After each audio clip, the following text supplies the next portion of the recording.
Earlier this week, Broncos tackle Juwan James suffered an Achilles tendon tear while working out away from the facility, working out to get ready for football season, but it sets the stage for James to not be paid. Players like Patrick Mahomes confused by the fact that a team could take away a guy's money for working out in the offseason. That has sparked a couple of memos, one by the NFL to all teams, reminding them of something they already knew about.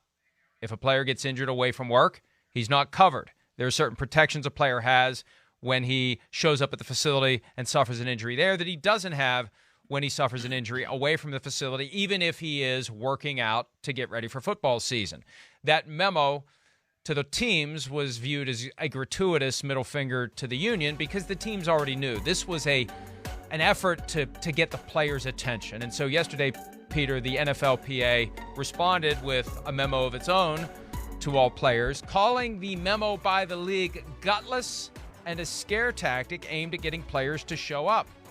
Because the point is, hey, if you're working out on your own and you get injured, you're going to lose a lot of money. You better come to work. The problem is, if you're working out on your own and you get injured, you're going to lose a lot of money. You probably should go to work. That's the flaw in the NFLPA's position. Juwan James is the example of what happens. And I think they may have some argument to make that because James was following a workout regimen given to him by the team when he got injured away from work, that maybe at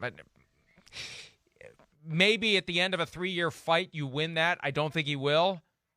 You want to avoid the fight altogether. You do that workout regimen the team gave you at the team's building, then you never have to go down that path. You never have that money in doubt. So it's unfortunate that it's come to this for Juwan James, and I think every player needs to ask himself, do I want to put myself at risk, my family at risk, my money at risk, my future at risk by working out away from the facility if I get an injury? But the bigger reality is, right or wrong, this is becoming a very real pressure point, Peter, for the league and the union. You know, Mike, I had a club official this week call me and say, what's your stance on this workout thing with the union? And I said, I don't really care about voluntary workouts. I really don't. I don't think that voluntary workouts should mean they're voluntary, but they're really mandatory. However, I don't like when the union says to players, don't go. Well, put yourself in the position, let's say, of a minimum salary guy. Let's say a guy who's working to make a team. He's an undrafted free agent, and he wants to do everything in his power to make the team. So he starts going to these workouts at the club facility. And, he basically gets to know his teammates. He basically is getting ready to hit the ground running once training camp begins. How is it in that player's best interest, who's one of your union members? How is it in his best interest to not show up until the mandatory minicamp or the mandatory rookie minicamp, and then don't show up at all after that until training camp? I don't understand that. And the other part of it, as this person told me, said, listen, a guy comes in here, he works out in state-of-the-art facilities. He gets lunch and breakfast, with perfect food, with dietitians and all that. And if he wants to, if he chooses to, he can duck into a room and watch some tape. Now, he doesn't have to, but he could if he wanted to. I understand that the union says all that stuff is what makes this verge on the mandatory. Because if guys who don't do it feel like they're getting left behind. But if they thought this was such a big deal, then they should have made it a bigger deal in the negotiations when they did the new contract with the league last year. And they didn't make it a big deal with the league last year. They got some concessions on off-season workouts, but they did not get the concession that says, hey, we're going to encourage our guys to not show up for these workouts that can help you make the team.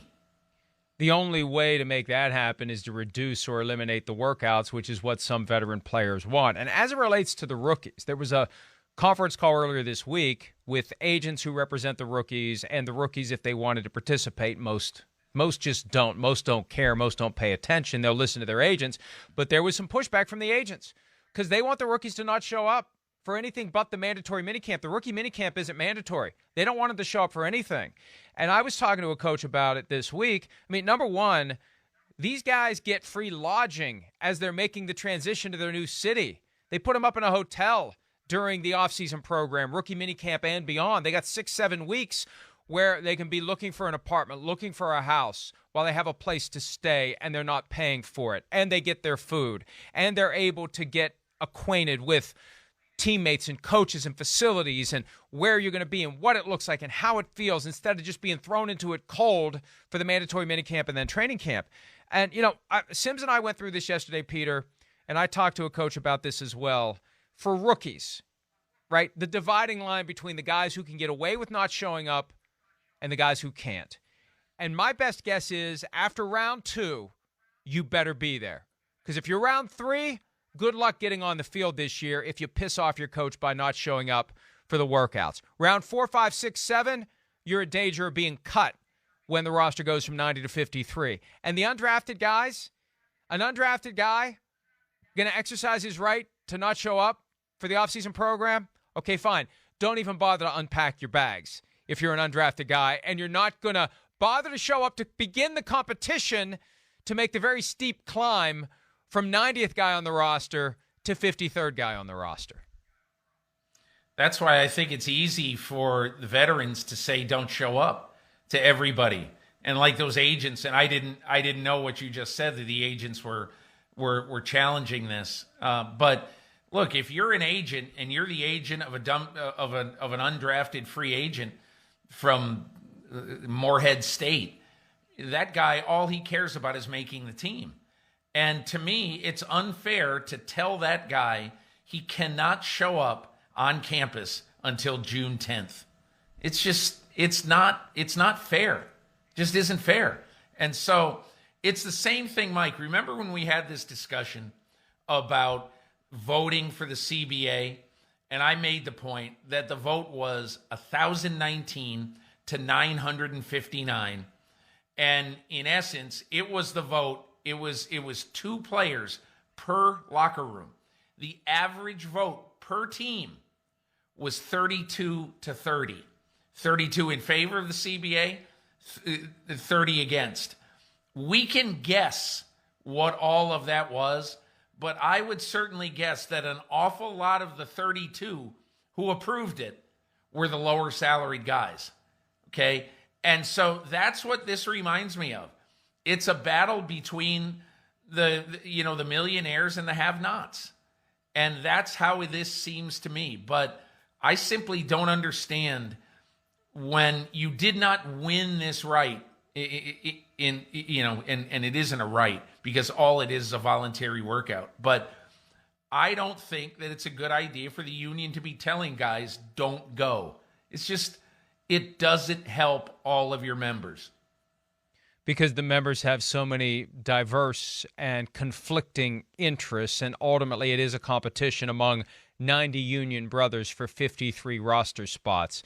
And that in and of itself makes it different from the normal union where everyone truly is banded together because everyone in the union has a job and will keep a job unless they engage in the kind of misconduct necessary to get them fired. Hi, I'm Mike Tirico, and thanks for watching.